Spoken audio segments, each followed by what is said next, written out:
Hello, wonderful person. This is Philip, and as you can see, this is another video of me drawing something.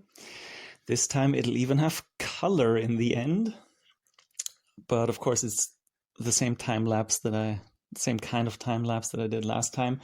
So you don't have to sit here for hours and watch me draw this thing, but it'll be done in a few minutes. This drawing is probably just as abstract as the other one that I made, that I put on here in video form, and it is supposed to remind you that you are an individual.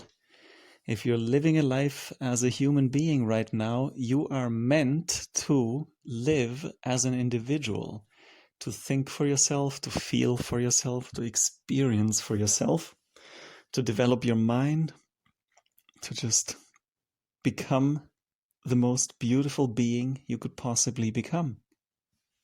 That is, of course, my opinion. What you are not meant to do as a human being is to just look for some government or some authority, someone who in this world will generally tend to be a psychopath. Anyway, someone to tell you what you are and are not allowed to do, what you are and are not supposed to do, to tell you when to stay at home and when to jump, when to work 40 hours a week and when to retire. That's not really the purpose of a human life. Maybe if you were an ant in an anthill, that would be the purpose of your life, to just do what the state wants you to do, to basically act as a robot, an organ of that state. But it is my firm belief that as human beings, we are not supposed to live that way. You are not supposed to be one little appendage of a state that dictates your life's purpose and the way of achieving that purpose. As human beings, we are supposed to possibly form states as a way of interacting, as a way of building something together. It's not supposed to be a power structure as it is increasingly becoming, where there is just some deprived individual at the top who barks orders and everyone falls in line and police themselves and each other. It's just not the vision that people like myself have for humanity. We can be so much more than that, and we should be. So I encourage you to utilize this time that you might have right now to really sit quietly with yourself and look on the inside, see what's there. That is how you find truth.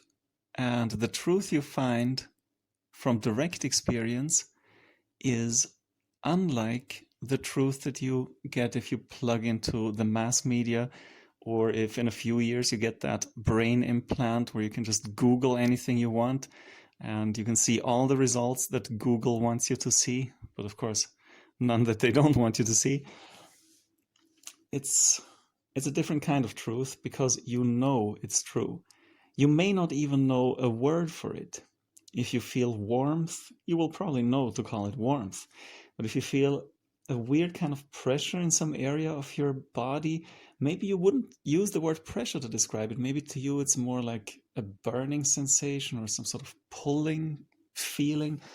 It may be hard to find words, but one thing you know for sure is that the reality of your experience is exactly what you are experiencing. So there is no lie hidden in there. Lies start with words, and before you form words to describe your experience, you have the experience. So that's sort of one of the many aspects of what you can find when you look inside for answers, and not to government officials or maybe scientific authorities. Don't get me started on mainstream science. As much as I don't want to complain about that one doctor in New York who is currently treating patients with vitamin C injections, I do have to say that he is giving them, according to what he says, 1,500 milligrams of vitamin C intravenously. Now, if you know anything about the work of doctors Klenner, I don't want to go through all the names now. I mean, it starts with Linus Pauling. Then you know that a virus like the common cold, a coronavirus, can be cured by using about 50,000 to 250,000 milligrams of intravenous vitamin C, not 1,500. As sad as it is to say this, that's what we've known. That's what some people have known for decades. And of course, there's no profit in that, so it's being covered up. But let's not get carried away with that. I guess if you're watching this video, chances are you've seen some of my other videos and you know what I'm about. And it's not always the mainstream narrative. It's usually something that will benefit you more than the mainstream narrative. At least that is what I believe. That's why I'm putting this content out there. So yeah, think for yourself, feel for yourself, experience for yourself, and act for yourself.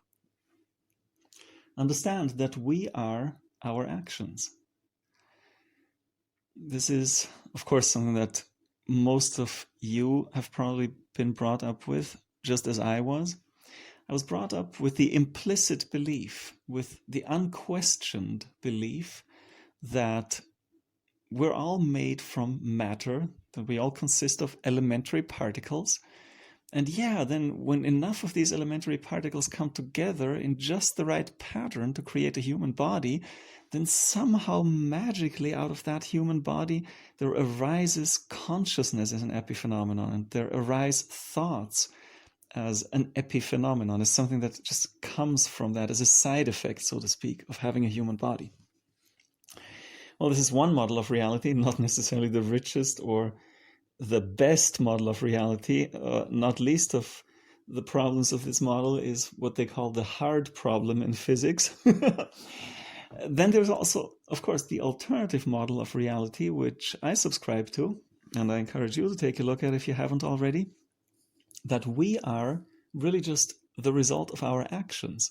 What we have done and what we are doing right now at this moment, this is what has been creating this life. We are our actions. We are the result of our actions. And all the atoms in my body, those are really just an epiphenomenon. Those are sort of a side effect of the actions I have taken. And you can make this very limited in scope and very simple. What are the atoms in my body? Where did they originally come from? Well, most of the atoms, if not all of the atoms in my body, come from foods that I've eaten, things that I drank, and air that I breathe in. That's where the atoms came from. All of my body came from basically my food and, of course, water and air. So that's one simple example of this. Right? The result is the exact arrangement of atoms I have in my body right now. But it came from the actions that I took when I decided to eat certain foods and not certain other foods.